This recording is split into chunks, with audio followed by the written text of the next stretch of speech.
सुंदर ते दान उभे विटेवरी सुंदर ते दान उभे विटेवरी सुंदर ते दान उभे विटेवरी सुंदर ते दान उभे विटेवरी सुंदर ते दान उभे विटेवरी सुंदर ते दान उभे विटेवरी सुंदर ते दान उभे विटेवरी सुंदर ते दान उभे विटेवरी करकटावारी देऊनी करकटावारी देऊनी तुळसी हार कांसे पितार तुळसी हार कांसे पितार करकटावारी ठेवोनिया करकटावारी ठेवोनिया तुळशी हार गडा कासे पितांबर तुळशी हार गडा कासे पितांबर आवडे निरंतर येची ज्ञान आवडे निरंतर येची ज्ञान तुळसी हार गळा कांसे पितार तुळसी हार गळा कांसे पितांबर आवडे निरंतर हे दान आवडे निरंतर हे दान तुळशी हार गडा कासे पितांबर तुळशी हार गडा कासे पितांबर मकर कुंडल गणपती श्रावणी मकर कुंडल गणपती श्रावणी मकर कुंडले तळपाती श्रावणी मकर कुंडले तळपाती श्रावणी कंठी कौतुभामणी विराजित कंठी कौतुभामणी विराजित तुळसी हार कांसे पितांबर तुळसी हार कांसे पितांबर कंठी कौस्तुभामणी विराजित कंठी कौस्तुभामणी विराजित तुळशी हार गडा कासे पितांबर तुळशी हार गडा कासे पितांबर आवडे निरंतर येची ज्ञान आवडे निरंतर येची ज्ञान तुळसी हार गळा कांसे पितांबर तुळसी हार गळा कांसे पितांबर आवडे निरंतर हे दान आवडे निरंतर हे दान तुळशी हार गडा कासे पितांबर तुळशी हार गडा कासे पितांबर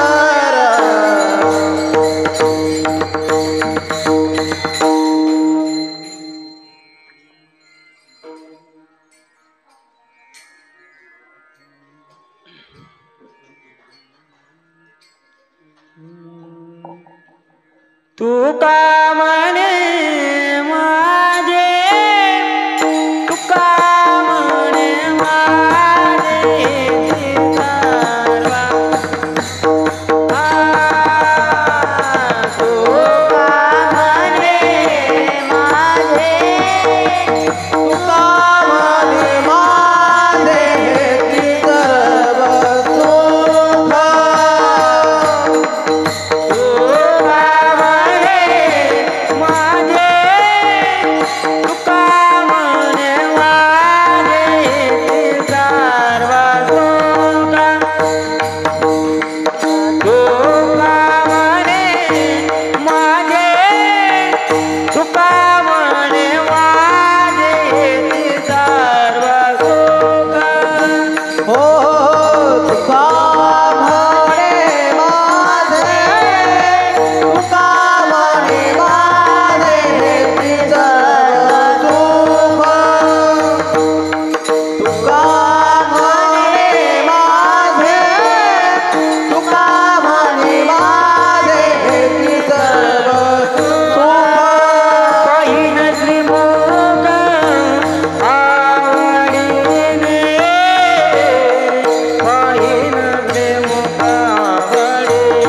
पाहिन श्रीमुख आवडीने आवडीने पाहिन श्रीमुख आवडीने पाहिन श्रीमुख आवडीने आवडीने तुळसी हार गळा तुळसी हार गळा कासे पीतांबर तुळसी हार गळा तुळसी हार गळा कासे पीतांबर आवडे निरंतर येते जाण आवडे निरंतर येते जाण आवडे निरंतर येते जाण आवडे निरंतर येते जाण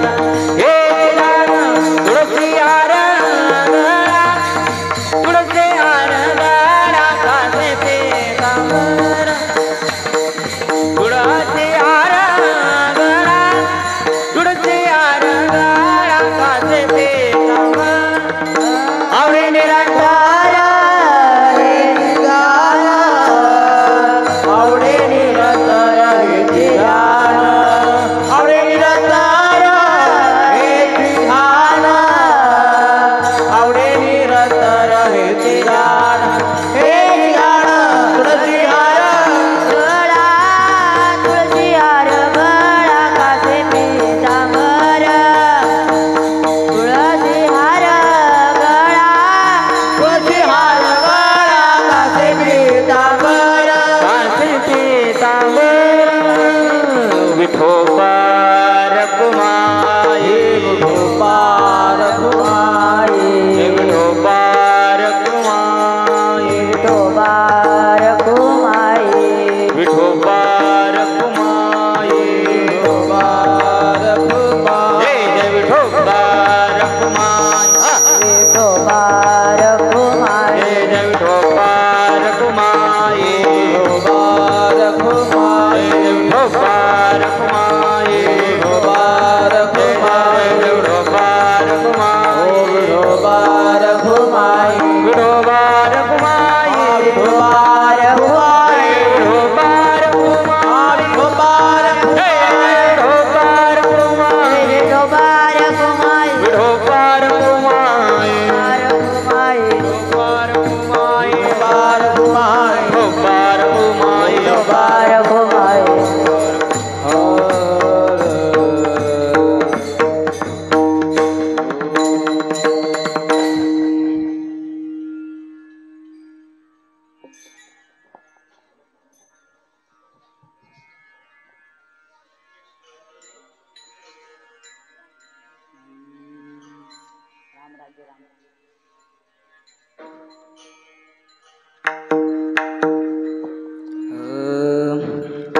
हरे जय जय राम कृष्ण हरे हरे जय राम कृष्ण हरे हरे जय जय राम कृष्ण हरे हरे जय राम कृष्ण हरे जय जय राम कृष्ण हरे हरे राम कृष्ण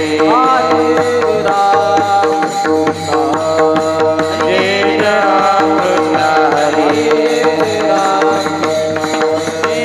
जय राम कृष्ण हरे जय राम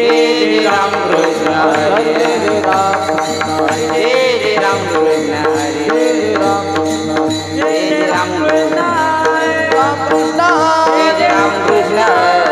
कृष्ण हरे जय राम कृष्ण हरे जय राम कृष्ण जय जय राम कृष्ण जय जय राम कृष्ण जय जय राम कृष्ण जय जय राम कृष्ण जय जय राम कृष्ण जय जय राम कृष्ण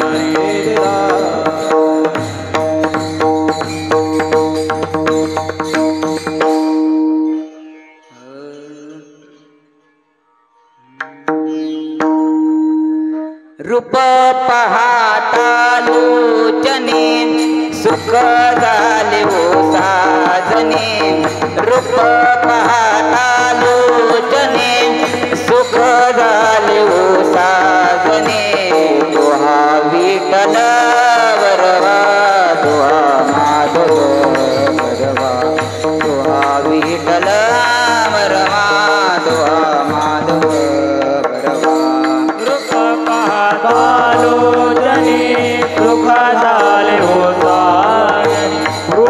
पाहता लोचणी सुख झाले हो साजणी तो हा विठ्ठल बरवा तो हा माधव तो हा विठ्ठल बरवा तो हा माधव रूप पाहता लोचनी सुख झाले हो साजनी रूप पाहता लोचनी सुख झाले हो साजनी तो हा विठ्ठल बरवा तो हा माधव बरवा तो हा विठ्ठल बरवा तो हा माधव बरवा रूप पाहता लोचणी सुख झाले हो साजणी रूप पाहता लोचणी सुख झाले हो साजणी तो हा विठ्ठल बरवा तो हा माधव बरवा तो हा विठ्ठल बरवा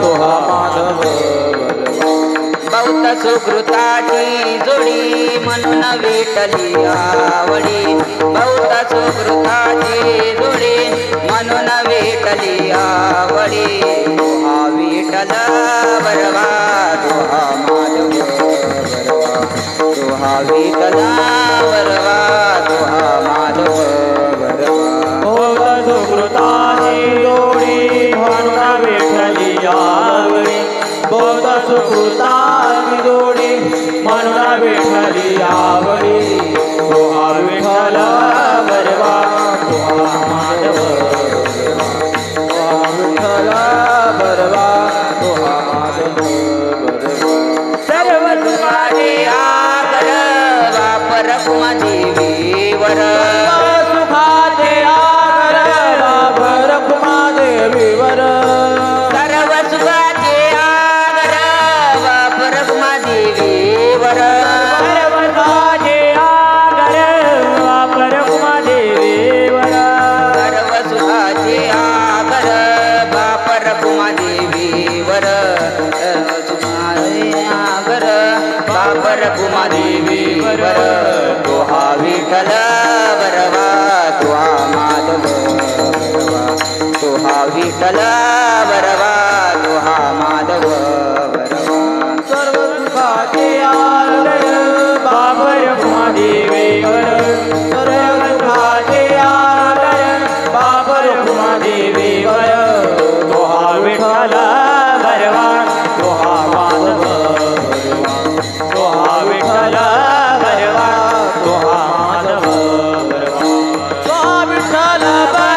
तो हा माधव बरवा तो हा विठ्ठल बरवा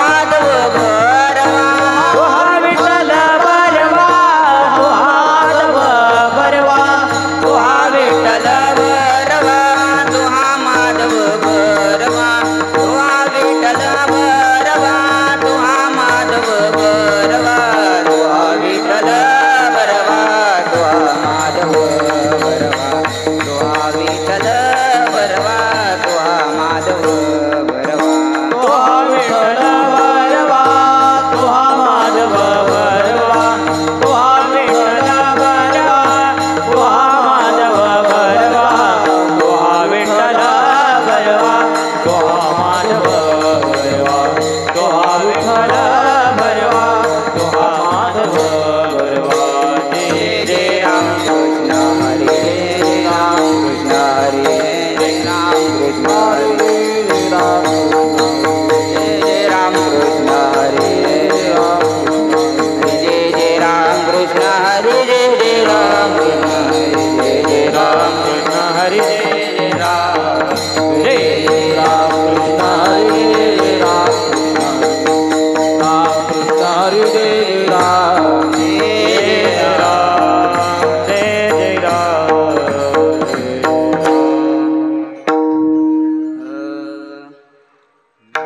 राम राज्य राम प्रजा लोकपाल राज्य राम प्रजा लोकपाल राम राज्य राम प्रजा लोकपाल राज्य राम प्रजा लोकपाल एकची सकळ दुषे नाही एकची सकळ दुषे नाही एकाची सकळ दुसरी नाही राज राम प्रजा लोकपाला राज राम प्रजा लोक राम राज राम प्रजा लोकपाला राज राम प्रजा लोक एकाची सकळ तुझे नाही एकची सकळ तुझे नाही एकाची सकळ तुझे नाही मंगळा वाचुनी उमटे नावानी वाचुनी उमटी नावा मंगळा वाचुनी उमटे नावानी वाचुनी उमटी नावा अखंडची खाण्याची राजी अखंडची खाण्याची राजी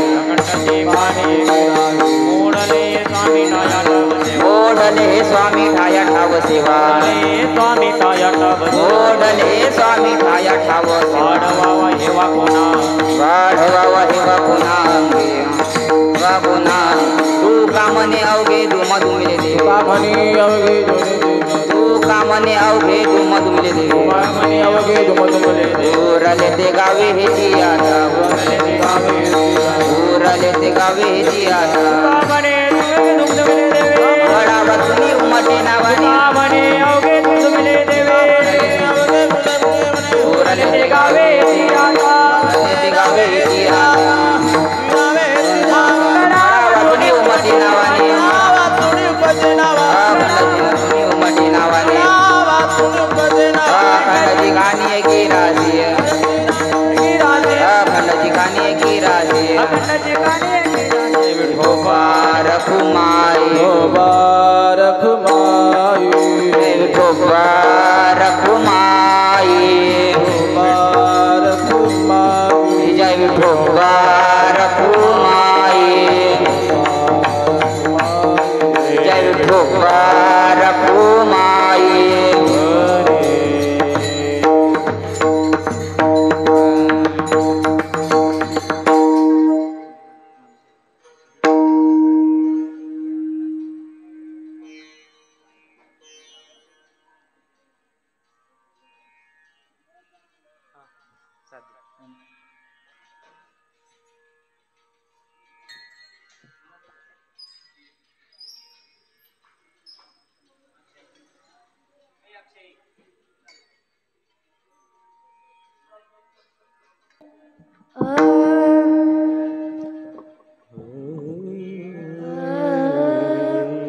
राम राज राम प्रजा लोकपाल राम राज राम प्रजा लोकपाल राम राज प्रजा लोकपाल राम राज प्रजा लोकपाल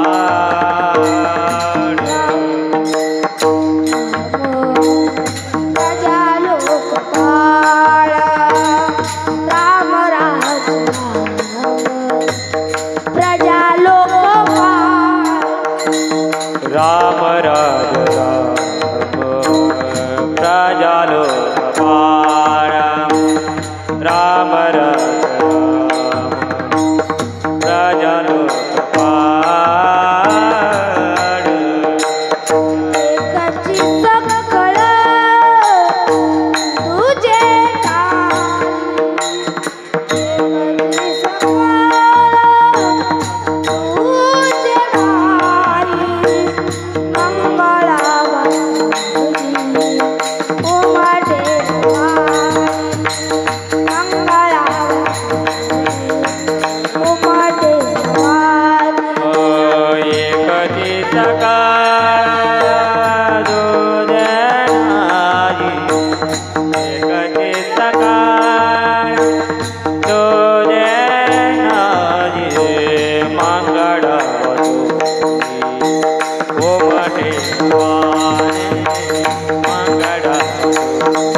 विठ्ठल विठ्ठल टाळ वाजा बसलेली सगळ्यांनी भजन करा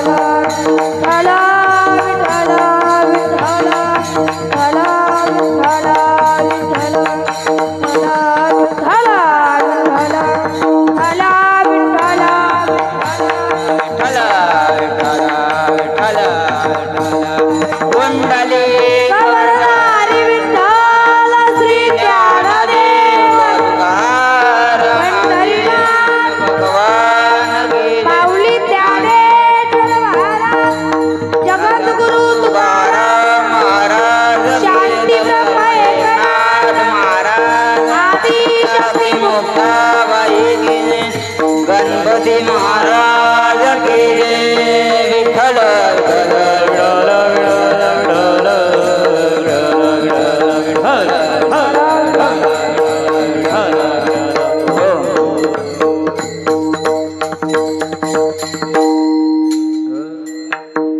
राम राज्य राम राम राज्य राम प्रजा लोकपाळ एकची सकड दुझे नाही मंगळा वाचुनी उमटे नावाने अखंडची खानी एकी राशी विठ्ठल विठ्ठल विठ्ठल विठ्ठल विठ्ठल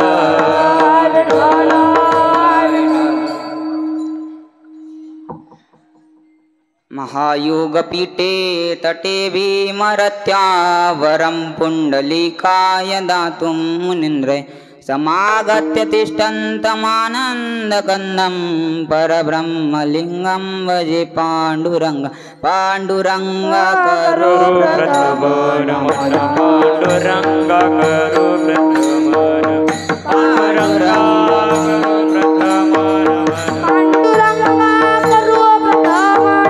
दूसरे चरण दूसरे चरण गुरुपादाने गते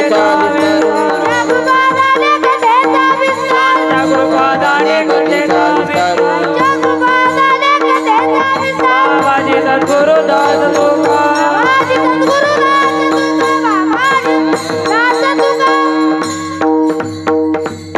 ज्ञानेश भगवान विष्णु निवृत्ति भगवान हर हर सोपान भगवान ब्रह्मा मुक्तात क्या ब्रह्मचित्कला ओम नमो ज्ञानेश्वरा ओम नमो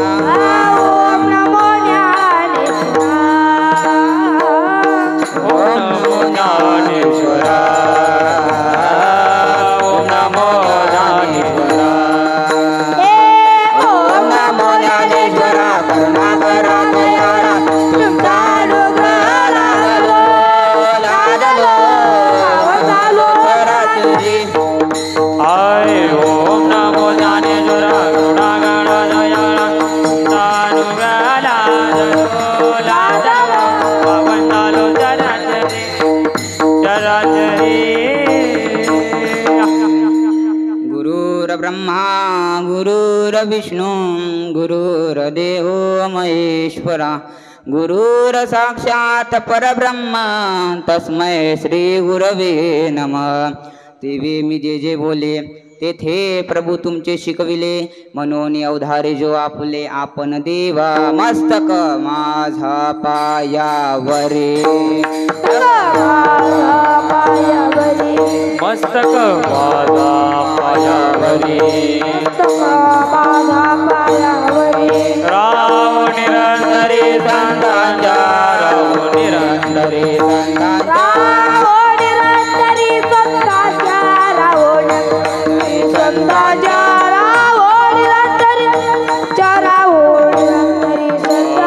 मस्तक माझा पायावरी राव निरंतरी संतांच्या राव निरंतरी संतांच्या राव निरंतरी संतांच्या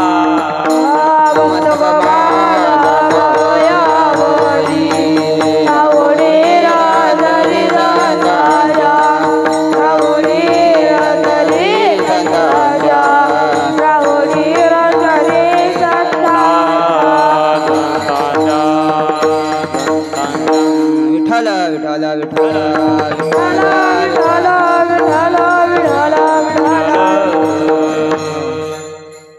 राम राज्य राम प्रजा लोकपाळ एकाची सकळ दुझे नाही मंगळा वाचुनी उमटे नावानी अखंडची खाणी एकी राशी जगद्गुरु तुकोबार आहे प्रस्तुत या अभंगाच्या माध्यमातून तुर्यगावस्थेचे वर्णन करतात विठ्ठल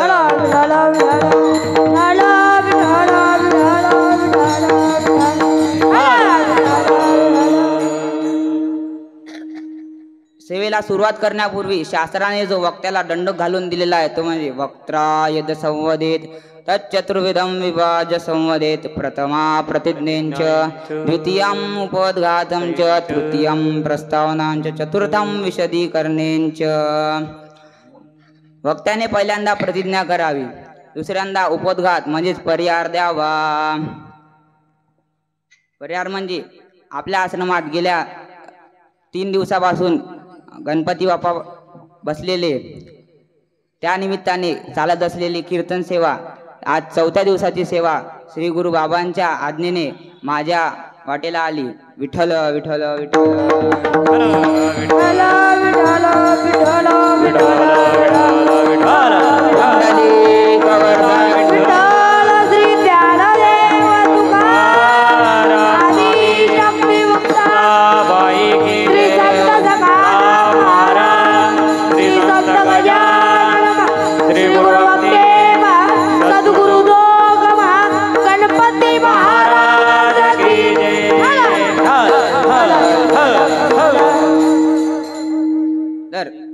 वक्ता वक्ता म्हणजे काय तर वक्ते 3 प्रकारचे आहेत एक अज्ञ वक्ता दुसरा विप्रलंबक वक्ता आणि तिसरा वक्ता म्हणजे आप्त वक्ता अज्ञ वक्ता म्हणजे काय तर अज्ञ वक्ता म्हणजे अज्ञानी वक्ता म्हणजे ज्याला कोण्या गोष्टीचं ज्ञान नाही बा तो म्हणजे अज्ञ वक्ता तर पहा तुम्हाला एक उदाहरण देतो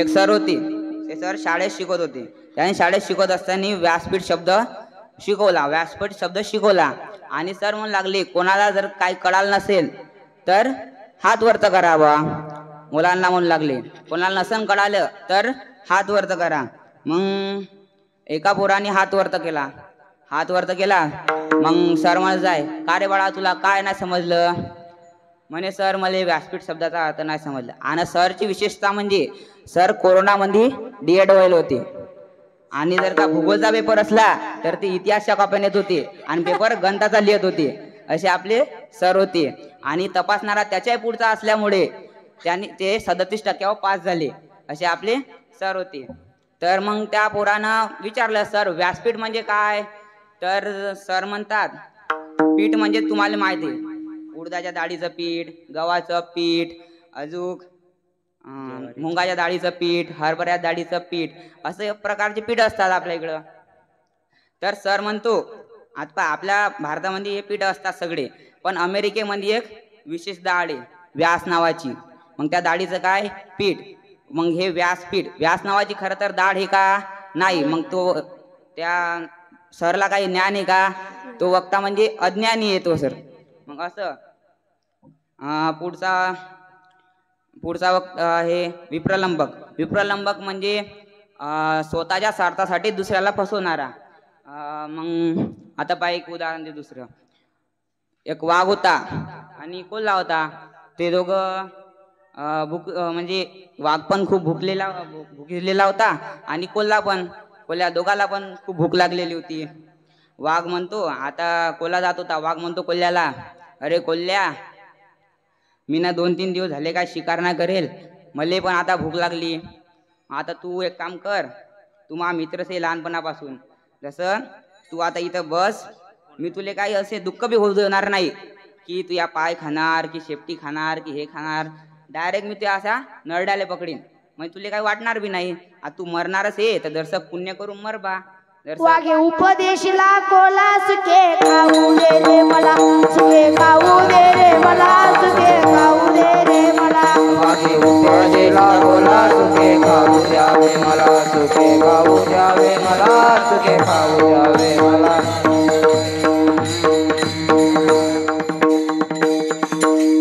तर वाघ काय म्हणतो कोल्ह्याला, जरसं पुण्य कर बा, पुण्य करशील तर तू स्वर्गात जाशील.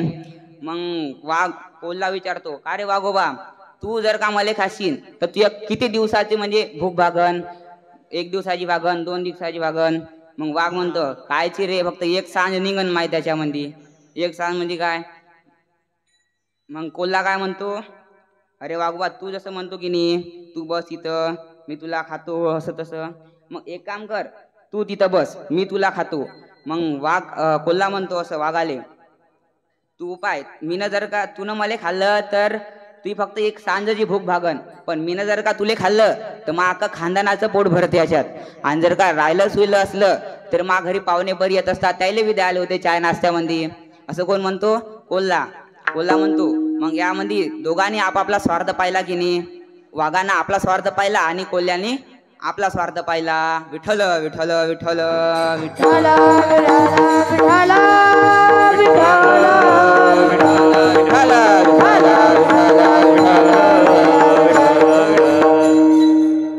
हा.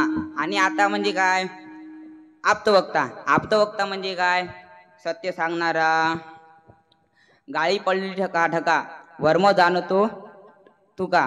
म्हणजे काय, हे सगळं कोण जाणते, तुकाराम महाराज जाणतात. म्हणजे तुकाराम महाराज खरं सांगतात बा, लोकांना धर्म सांगतात, अधर्म सांगत नाहीत. मग हे कोण आहेत, आप्तवक्ता. जसं ज्ञानोबा राय, तुकाराम महाराज, एकनाथ महाराज, हे सगळे कोण आहेत, आप्तवक्ता आहेत. मग आता आपला विषय काय झाला होता, तुकाराम महाराज या अभंगातून तुरेगाव अवस्थेचे वर्णन करतात. म्हणजे तुरेगाव अवस्था काय, एक परमात्मा सोडला की सर्वांना अवस्था लागू आहे. म्हणजे काय, तर सर्वांचा प्रवास अवस्थामधूनच होतो. तर फक्त परमात्माच एक अवस्था रहित आहे.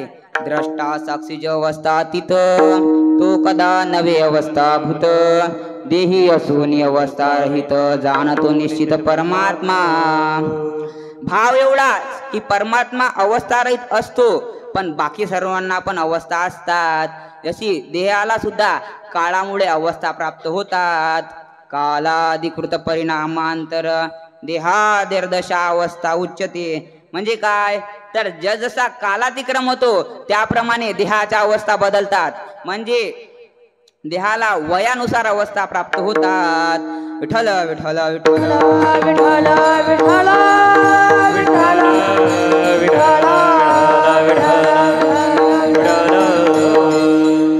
तर देहाला कशा अवस्था प्राप्त होतात, वयानुसार. तर पाहू आपण, आदंत जन्नात शिशुत्वम, जन्मल्यापासून दातेपर्यंत शिशु असे म्हणतात. 5 वर्षांतम कौमारम, 5 वर्षाच्या वयापर्यंत कुमार असे म्हणतात. 10 वर्षांतम बाल्यम, 10 वर्षापर्यंत बाळ असे म्हणतात. पंचदशाब्दात कैशोरम, वयाच्या 15व्या वर्षापर्यंत किशोर असे म्हणतात. 16 परम यौवनम, वयाच्या 16व्या वर्षापासून यौवन म्हणजे तरुण असे म्हणतात. 60 वर्षात परम वृद्धत्वम, म्हणजे 60 वर्षापासून नंतर म्हणजे वृद्ध म्हणजे म्हातारा असे म्हणतात. ह्या सर्व वयानुसार देहाला प्राप्त होणाऱ्या अवस्था आहेत. यांचा उल्लेख ज्ञानेश्वरी सुद्धा यांचा उल्लेख दिसून येतो. वार्धक्य तरी बहुडे, तारुण्याची गाठी बिघडे, लोपली उघडे बाळदशा.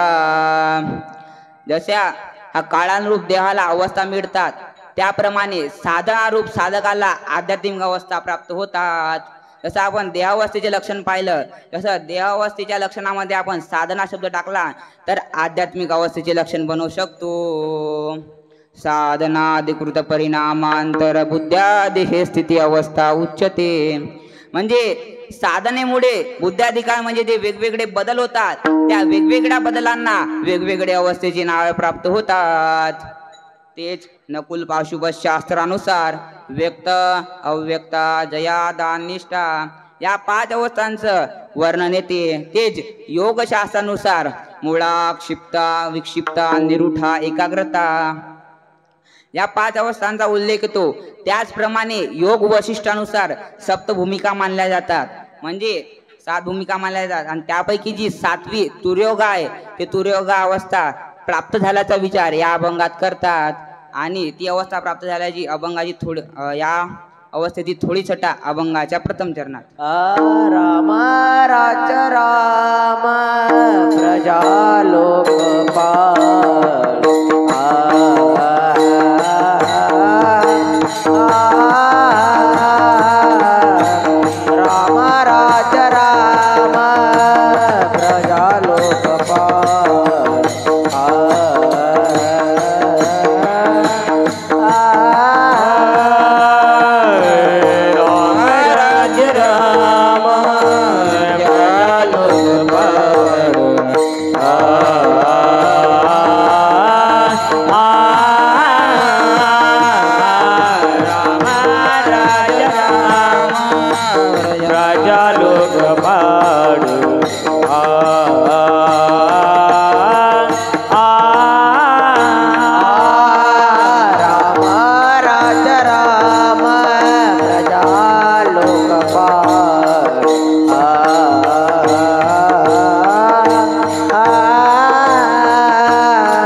राज्य रामा प्रजा लोक पाडू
श्री वशिष्ठ प्रभू श्री रामचंद्रांना 117व्या सर्गामध्ये म्हणजे अध्यायामध्ये अज्ञानाच्या सप्तभुंगांचे वर्णन करून सांगतात व त्यानंतर श्री वशिष्ठ 118व्या सर्गामध्ये ज्ञानाच्या सप्तभुंगांचे वर्णन करून सांगतात.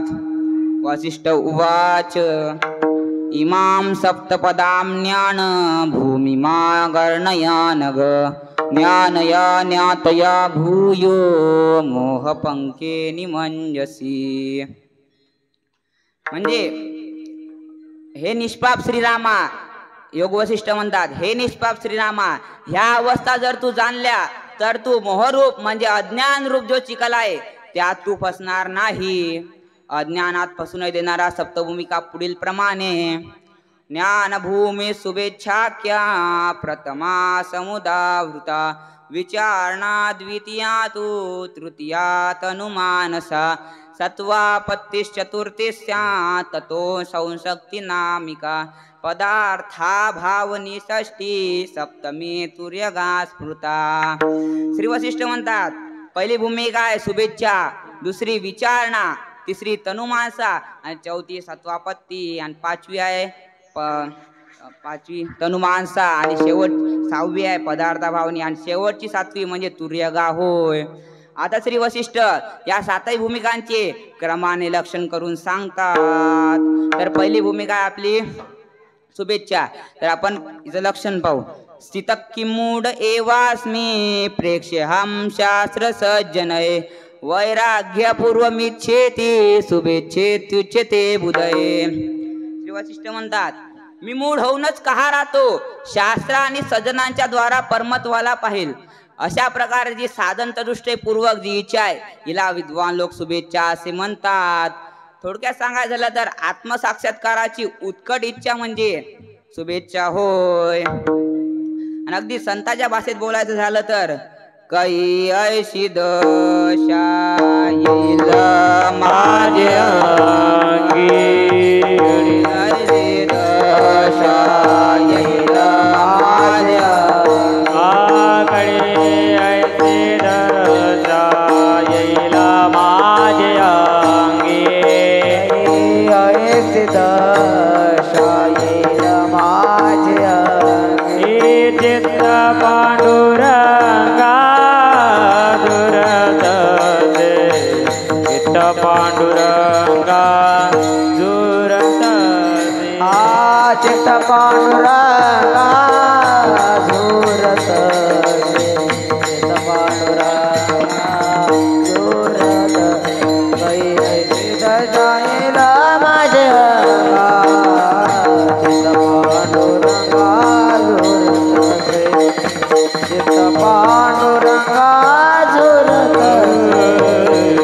पांडुरंगा झुरत गडील सिदा जायला माझे पांडुरंगा झुरत चित्त पांडुरंगा झुरत चित्त पांडुरंगा झुरत झुरत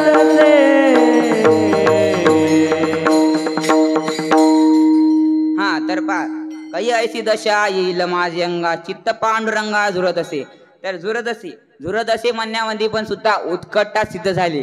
म्हणजे ती इच्छा म्हणजे कशी आहे वैराग्यपूर्व श्री वसिष्ठांच्या मते वैराग्यपूर्व अपेक्षित आहे. म्हणजे ही पण शुभेच्छा आहे. तर पहिली झाली आपली पहिली भूमिका शुभेच्छा. दुसरी पाहू आपण विचारणा. शास्त्र सज्जन संपर्क वैराग्याभ्यास पूर्वकम सदाचार प्रवृत्तिर्ह्या प्रोच्यते सा विचारणा. म्हणजे अखंड शास्त्र अभ्यास करणे संत संगती मध्ये राहणे वैराग्ययुक्त असणे व अभ्यासपूर्वक सदाचारामध्ये प्रवृत्त असणे हिला विचारणा नावाची ज्ञानभूमी म्हणतात. विठ्ठल विठ्ठल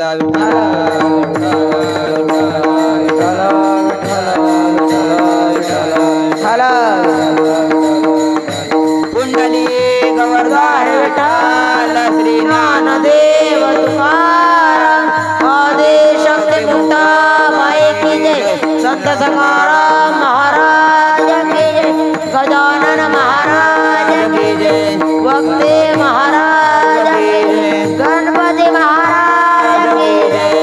विठ्ठल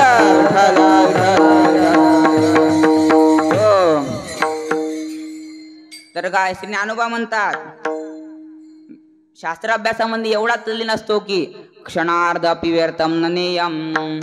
मी क्षणभर सुद्धा व्यर्थ जाऊ देत नाही. सर्व सुख गोडी सर्व शास्त्र निवडी रिकामार्ध गडी राहुन सर्व सुख गोडी साये शास्त्र निवडी रिकामार्ध गडी राहुन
सर्व शाही शास्त्र निवडे रिकामार्ध घडी राहू नको. श्री ज्ञानोबा राय म्हणतात या भूमीवर आरूढ असणारा सर्व त्याग करून असणारा व संत संघाची अपेक्षा करतो. सदा संत देवी संत संग देवी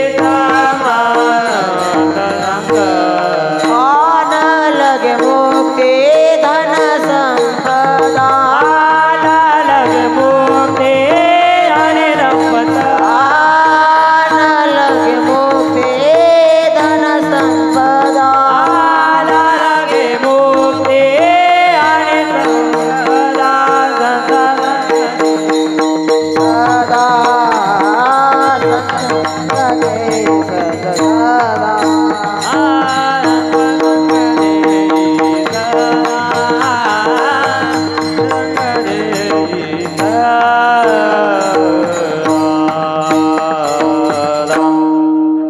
नलगे मुक्ती आणि संपदा संत संग देई सदा. आता संत संघात तुम्हाला एक कथा सांगतो. विश्वामित्र आणि वशिष्ठ. विश्वामित्राच्या घरी वशिष्ठ जातात आणि रातभर रायता विता सकाळी उठा जेवण खावण केलं आणि ते धकता घरा का आपल्या गाव का निघत असताना मग वशिष्ठाने मग जात असताना त्याला काय दिलं 60,000 वर्षात तपाचं पुण्य अर्पण केलं. वशिष्ठाला विश्वामित्रांनी 60,000 वर्षात तपाचं पुण्य अर्पण केलं. तर मग वशिष्ठ निघून गेले आपल्या घरी आणि विश्वामित्र विचार करू लागले. समजते तुम्हाला मी काय बोला लागलो.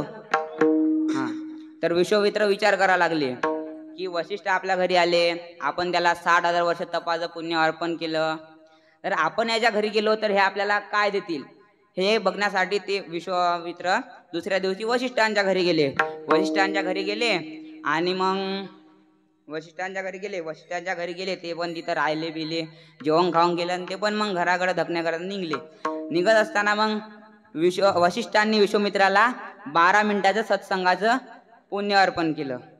मग विश्वामित्र म्हणू लागले वशिष्ठाला, का हो वशिष्ठ, जेव्हा तुम्ही माझ्या घरी आले होते तेव्हा मी तुम्हाला 60,000 वर्ष तपाचं पुण्य अर्पण केलं होतं आणि मी तुमच्या घरी आलो, तुम्ही फक्त मला 12 मिनिटाचं सत्संगाचं पुण्य अर्पण करता.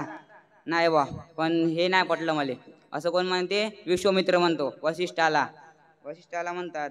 मग वशिष्ठ म्हणतात की नाही, तुमच्या 60,000 वर्षाच्या तपाच्या पुण्यापेक्षा माझ्या 12 मिनिटाचं सत्संगाचं पुण्य जास्त आहे बा. मग विश्वामित्र म्हणतो नाही, माझं पुण्य जास्त आहे आणि वशिष्ठ म्हणतात की नाही, माझं पुण्य जास्त आहे. तर मग असं करत करत ते जातात ब्रह्मदेवाकडे जातात. ब्रह्मदेवाला विचारतात, अहो ब्रह्मदेव, 12 मिनिटाचं सत्संगाचं पुण्य जास्त आहे की 60,000 वर्षाचं तपाचं पुण्य जास्त आहे? मग ब्रह्मदेव म्हणतो, हे पा भाऊ, मले काय तर माहित नाही. तुम्ही पृथ्वी कोण चालवते? भगवान विष्णू. मग तुम्ही भगवान विष्णू का जा. भगवान विष्णू का गेले आणि भगवान विष्णूला म्हणतात, अहो विष्णुदेव, 12 मिनिटाचं सत्संगाचं पुण्य जास्त आहे की 60,000 वर्षात तपाचं पुण्य जास्त आहे? विष्णुदेव म्हणतात, हे बाबू, हे तर महापुरं डोक्यावरून चाललं, मला काय याच्यातलं कळत नाही. तुम्ही जा महादेवाकडे गेले. महादेवाला म्हणतात, का महादेव, तपाचं पुण्य जास्त आहे 60,000 वर्षाचं की 12 मिनिटात सत्संगाचं पुण्य जास्त आहे? मग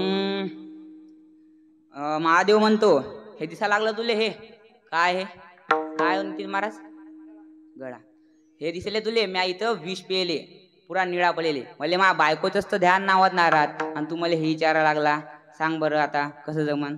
मग तुम्ही काय करा, आता शेषनागाजवळ जातात. शेषनागाजवळ गेले आणि तिथं शेषनाग बसलेले होते मस्त, आपले गडी बिडी मारून मस्त फणा काढून आपले पृथ्वी डोक्यावर गेले. तिथं विचारतात शेषनागाला, 12 मिनिटात सत्संगाचं पुण्य जास्त की 60,000 वर्ष तपाचं पुण्य जास्त? मग शेषनाग म्हणतो, विश्वामित्रा, तू नाही का पृथ्वी उचल, तोपर्यंत मी चहा नाश्ता करून घेतो. मग विश्वामित्र विचारता म्हणजे उचलता है ना, उचलली तशी वर गेली तर डायरेक्ट खपकन खाली आली. हा, तपाचं पुण्य अर्पण केलं आणि ते उचलली तशी ते खपकन खाली आली. आणि मग तो शेषनाग म्हणतात, काय विश्वामित्र, उचलली तर सही, चांगला चाय पितो तो थोबी तुवा माय दिला सांडवून, पृथ्वी पडली एवढी मोठी, 3 वेळा त्यानं उचलली. आणि मग काय झालं, मग आपलं 12 मिनिटात सत्संगाचं तपाचं पुण्य लावलं वशिष्ठानं जसं लावलं तशी ते पृथ्वी वर गेली तर वरच राहिली. मग यातून हे सिद्ध होते की 12 मिनिटाचं तपाचं पुण्य जास्त आहे. मग डबल विचारतात, का हो, तपाचं पुण्य कोणाचं जास्त आहे? अरे येड्या, तू समजलं नाही का? असं कोण म्हणते? शेषनाग म्हणतो कोणाला? विश्वामित्राला, की तू ना 3 खेप उचलली तरी ते येऊन मा अंगावच पडली, चाय बी पिऊ दिला ना मला तुझा धडाचा, पण आता वशिष्ठानं उचलली तर ती वरच्या वरच राहिली. मग कोणाचं पुण्य जास्त आहे? 12 मिनिटात सत्संगाचं पुण्य जास्त आहे की 60,000 वर तपाचं पुण्य जास्त आहे? 12 मिनिटात सत्संगाचं पुण्य जास्त आहे. विठ्ठल विठ्ठल विठ्ठल विठ्ठल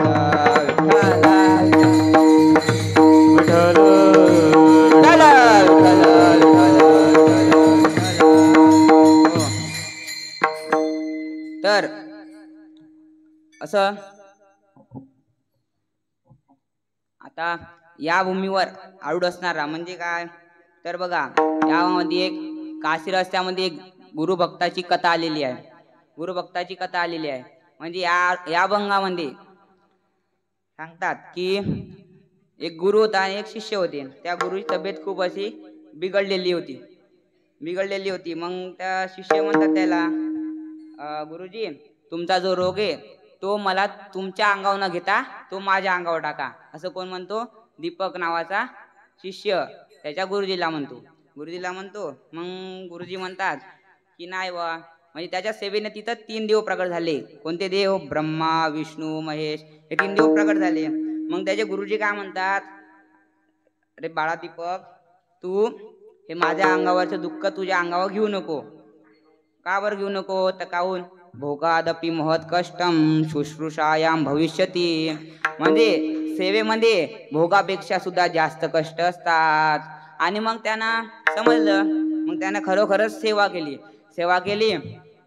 आणि मग झालं त्याचा रोग हे ते असं झालं. मग ते त्याचे गुरुजी मृत पावले.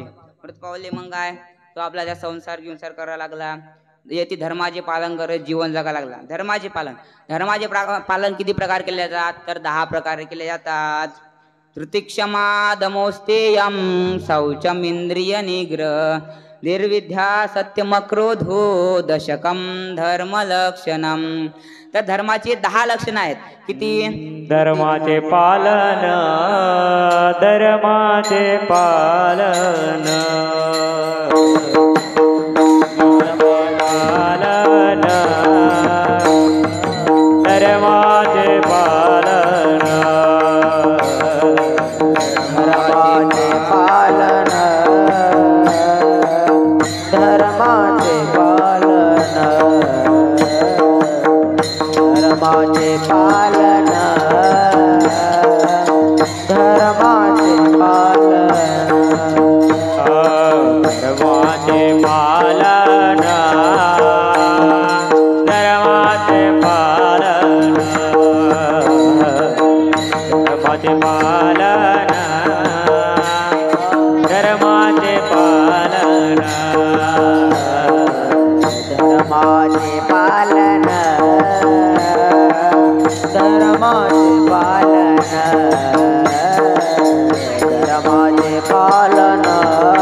रक्षण केले जाते. तर 10 प्रकारे: धृती, क्षमा, दम, अस्तेय, शौच, इंद्रिय निग्रह, धीर, विद्या, सत्य आणि क्रोध.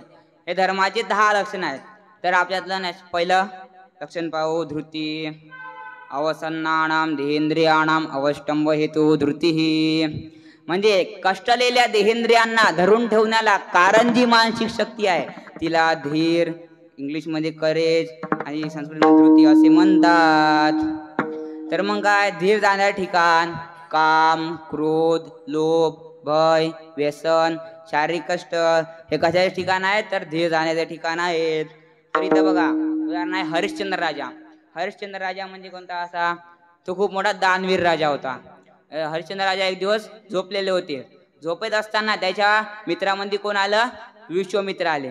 विश्वामित्र आले आणि हरिश्चंद्र राजाला म्हणू लागले, हरिश्चंद्र राजा तुम्हाला आता काही ना काही दान देवा. मग हरिश्चंद्र राजा म्हणतो बरं वा तुला काय दान पाहिजे सांग. मग विश्वामित्रानं मागितलं दान. काय मागितलं तर मला तुझं संपूर्ण राज्य दान दे आणि 60 बार सोनं सुद्धा दान दे. हरिश्चंद्र राजाने त्याला विश्वामित्राला झोपेमध्ये दान देऊन टाकलं. दान दिलं आणि मग सकाळ झाली आणि उठले. हरिश्चंद्र राजा उठले आणि मग कुठे गेले, त्याच्या सभादरबारामध्ये सभा घेण्याकरता गेले. सभा बसली जायची. सभा बसलेली असताना तिथं विश्वामित्र आले आणि हरिश्चंद्र राजाला म्हणतात, राजे तुम्ही विसरलात की तुम्ही मला संपूर्ण राज्य दान दिलेत. मग हरिश्चंद्र राजा म्हणतो नाही बा मी काय विसरलो नाही, तुम्ही राज्य दान मागितलं मी तुम्हाला दिलं, आता हे राज्य तुमचंच आहे. आणि मग राजा काय म्हणतो बर हे घ्या. मग विश्वामित्र म्हणतो की मी तुम्हाला अजून वरून 60 बार सोनं सुद्धा दान मागितलं होतं, ते कुठं आहे. मग हरिश्चंद्र राजा त्याच्या सैनिकाला म्हणतो जा रे सैनिको आपल्या राज्य दरबारातील राजकोषामधून 60 बार सोनं घेऊन या, 60 बार सोनं घेऊन या. असं कोण म्हणतो, हरिश्चंद्र राजा याला म्हणतात त्याच्या शिपायाला म्हणलं. त्या क्षणी विश्वामित्र म्हणतात राजा तू विसरलास की तू मला संपूर्ण राज्य दान दिलेलं आहे, मग तुझ्या या राज्यातील एकाही गोष्टीवर सुद्धा वस्तूवर सुद्धा अधिकार नाही. मग राजा हे सगळं ऐकून तिथून मग निघून जातो. मग त्याचं ते संपूर्ण राज्य विश्वामित्राचं होते. विश्वामित्र झालं. मग जात असताना त्याच्या पत्नीचं नाव होतं ताराराणी, त्याच्या मुलाचं नाव रोहिदास आणि ते हरिश्चंद्र राजा हे तिघं पण जण निघाले. ते जात असताना ते बाजाराकडे जाऊ लागले. बाजाराकडे जात असताना त्याला वाटेमध्ये ब्राह्मण भेटले. ब्राह्मणाची पण एक पत्नी, त्याचा मुलगा आणि ब्राह्मण हे तिघ जण होते. त्या ऊन खूप होती. ऊन असल्यामुळे त्याच्या पायात चप्पल पण नव्हती आणि त्याला रोड म्हणजे लासत होता, असा चणचण लासत असल्यामुळे मग ब्राह्मण म्हणतात तुम्ही एवढे मोठे राजे आम्हाला काही ना काही दान द्यावा. मग त्याच्या पायामध्ये जी चप्पल होती विश्वामित्राने त्या ब्राह्मणाला दिली, ताराराणीला त्याच्या पत्नीला दिली आणि रोहिदासने त्याच्या मुलाला दिली. असं दान केलं. मग गेले ते बाजारामध्ये चालत गेले बा. आणि तिथं मग याला विक्री काढला. आता मग विकण्यासाठी ठेवलं. विकण्यासाठी मग पहिल्याच्या काळात प्रथा होती की विकत असताना त्याच्या डोक्यावर पेंडी ठेवायची बा. मग लोक समजतात की हे लोक विक्री आहेत. मग त्याने त्या ताराराणीला विकलं 20 बार सोन्यामध्ये आणि रोहिदासला पण 20 बार सोन्यामध्ये. आणि त्या हरिश्चंद्र राजा स्वतः पण विकले किती बार सोन्यामध्ये, 20 बार सोन्यामध्ये. असं 20 करत 60 बार सोनं झालं. 60 बार सोनं झालं. मग हरिश्चंद्र राजानं विश्वामित्राला नेऊन दिलं 60 बार सोनं नेऊन दिलं. मग झालं ते. मग तिथून आले आणि मग हरिश्चंद्र राजा एका मशानभूमीवर काम करायला लागले आणि ताराराणी जे रोहिदास होते ते एका मोलकरीण म्हणून काम करायला लागले. एका घरी काम करत असताना मग त्याच्या घरी आता भांडे घासणं, त्याचे कपडे धुणं आणि रोहिदास त्याच्या घरी गायी होत्या, गायी चारणं, इकडं तिकडं असं जाणं. मग एक दिवस काय झालं, ताराराणीनं स्वयंपाक करण्यासाठी काळ्या नव्हत्या. मग ताराराणी म्हणते की रोहिदासला की जाय बापू आणि जंगलामधून काळ्या घेऊन ये. तो काळ्या आणायला गेला. त्याच्या मित्राला पण घेऊन गेला. आता तो तिथं गेल्या म्हणल्यावर तिथे मित्र बनणारच की नाही. तुम्ही कुठं गेले तुमचे मित्र बनतात की नाही, बनतात ना. मग तसं रोहिदासनं पण एक मित्र बनवला. त्याचं नाव होतं कृष्णा नावाचा मित्र बनवला. मग ते गेले दोघंही काळ्या अन्नाकरता गेले वा. त्याला काळा तोडत असताना तिथं विश्वामित्र सर्पाचं रूप घेऊन आले. कोणाचं रूप घेऊन आले कृष्णा महाराज? सर्पाचं रूप घेऊन आले आणि त्या रोहिदासला काळा तोडत असताना डसले. मग काय तो पडला खाली. असं त्याच्या तोंडातून फेस निघा लागला, विष चढला त्याच्या अंगात. मग तो कृष्णा गेला त्याच्या आईजवळ, ताराराणीजवळ. कोणाजवळ गेला तो? ताराराणीजवळ गेला आणि ताराराणीला म्हणतो की रोहिदासला साप डसला, तो जंगलामध्ये पडलेला आहे. मग ताराराणी जायपर्यंत तो मृत पावलेला होता, म्हणजे मेलेला होता. मेला मग ताराराणी काय असं उचललं त्याला दोन्ही हातामध्ये आणि कुठं घेऊन गेली, स्मशानभूमीमध्ये घेऊन गेली. तिथं पाहते तर तिथं कोण होतं, तिचा पती म्हणजे कोण होतं, हरिश्चंद्र राजा. हरिश्चंद्र राजा होता. मग हे लाईनीमध्ये लागली, तिथं खूप म्हणजे मुर्दे जाळायचे होते, तिथं लाईन लावायची होती. मग लाईन लावली वा लाईनीमध्ये गेली, 20 नंबर आला. हे म्हणते की जमलं बा, आता इथं आपलाच नवरा आहे तर इथं काय द्यावं लागणार नाही. तिथं म्हणजे असं प्रथा होती की तांदूळ आणि पांढरा कापड द्यायचा बा मुर्दा जाळून झाल्यावर.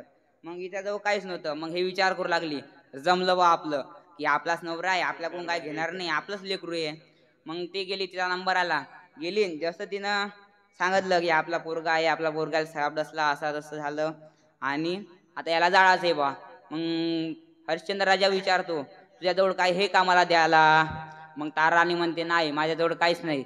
मग ते म्हणते, आपलंच तर पोरग आहे हो, काय काय द्यावं लागते, घ्या ना भागवून. ते म्हणते, नाही माझे जे मालिक आहे त्याला मला हे द्यावं लागते सगळं. मग हरिश्चंद्र राजा म्हणतो, नाही मी जाळणार नाही. बरं आहे, आपला पोरगा मेला माहिती आहे मला, पण मी त्यासाठी एक दिवस उपाशी राहीन, पण मी हे घेतल्याशिवाय जाळणार नाही. जाळणार नाही म्हणते. मग ते काय करते, एक मंदिर होतं बाजूला, त्या मंदिराच्या कोपऱ्याला जाऊन बसली आणि तिथं मग हे बातमी कोणाला कळाली, विश्वामित्राला कळाली. तितक्यामध्ये विश्वामित्राने आपले सैनिक पाठवले आणि त्या ताराराणीच्या तोंडाला रक्त लावलं आणि काय गावामध्ये घोषणा करून दिली की आपल्या गावामध्ये लहान मुलं खारानी हाडळ आली. मग लोक काय तिला दगड मारा लागले, कारण की तिचा जो मुर्दाच पडेल होता म्हणल्यावर ते लोकांना अर्थ धरला की ते हाडळ आहे बा, लेकर खाणारी, असे म्हणू लागले. लोक तिला दगड मारू लागले. मग आता ती काय, त्या गाडी म्हणजे सत्ता याची चालत होती ना, हरिश्चंद्र राजाची. मग तिथं गेले लोक म्हणू लागले, आपल्या गावाची हाडळ आहे, तिला शिक्षा द्यायला पाहिजे. मग विश्वामित्राने तिला शिक्षा द्यायची ठरवलं. मग तिला शिक्षा काय होती, तिला असं उभं ठेवायचं आणि तिच्या डोक्यावर करवतीनं तिला कापायचं आडवं. मग तिथं काय सगळे लोक जमले बा, टायमिंग ठरवला असा, टायमिंग सांगितला आणि तिथं लोक जमले लोक असे पाहत होते. त्याच्यामध्ये हरिश्चंद्र राजा होते. हरिश्चंद्र राजा एक शब्द पण बोलले नाही आणि नुसते उभे राहिले आणि मग तिथं सगळं पाहा लागले. जशी त्यानं ताराराणीच्या डोक्यावर करवट ठेवली, त्या क्षणी तिथं विष्णुदेव प्रगट झाले आणि जसं द्यायचं पहिले होतं, जसं राज्य दान दिलं, जसं वापस होतं तसं त्याला दान दिलं. आणि जो मुलगा मेला होता रोहिदास, तो पण जिवंत झाला वा, असं करून दिलं. मग याच्यामध्ये आपण कशाचं लक्षण पाहिलं, धृती, म्हणजे याच्यामध्ये धीर सांगितलेला आहे वा, धृती म्हणजे धीर. मग त्याच्यामध्ये हरिश्चंद्र राजाने काय धरलेला आहे, धीर धरलेला आहे, धीर धरला बा. मग म्हणून त्याचं आज नाव त्याचं नाव काय इथपर्यंत पोहोचलंय, एवढं मोठं नाव आहे त्याचं. म्हणून कोणत्याही गोष्टीसाठी धीर धरला पाहिजे. तुकाराम महाराज म्हणतात, धीर तो कारण आसाय होतो नारायण, आसाय होतो नारायण, साय होतो नारायण, साय होतो नारायण, धीर तो कारण, धीर तो कारण, धीर तो कारण, धीर तो कारण, धीर तो कारण, धीर तो कारण, धीर तो कारण, धीर तो कारण, साय होतो नारायण, साय होतो नारायण, साय होतो नारायण, साय होतो नारायण. जय विठोबा रखुमाई, विठोबा रखुमाई, विठोबा रखुमाई, विठोबा रखुमाई, विठोबा रखुमाई, विठोबा रखुमाई, विठोबा रखुमाई, विठोबा रखुमाई.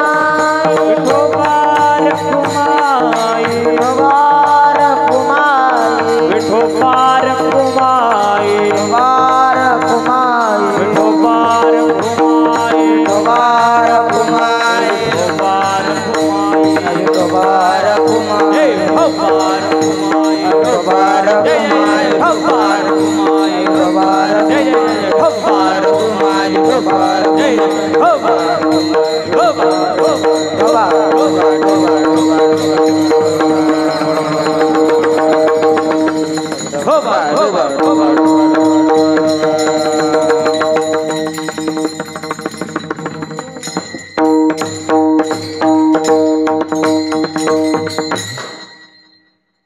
झालेली सेवा श्री गुरुबाबांच्या चरणी नतमस्तक होऊन सेवेला पूर्ण विराम देतो.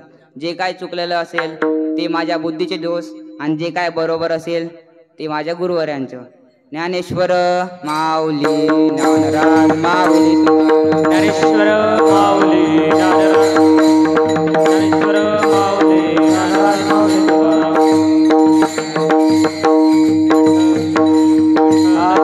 विठ्ठल जय जय विठ्ठल बोलिलेले पुढे वेणी वाकुडे उत्तरे राज महाराज महाराज तुम्ही उच्चारिला अधिकार राज महाराज महाराज तुका म्हणे ज्ञानेश्वरा राखा पाया पैकी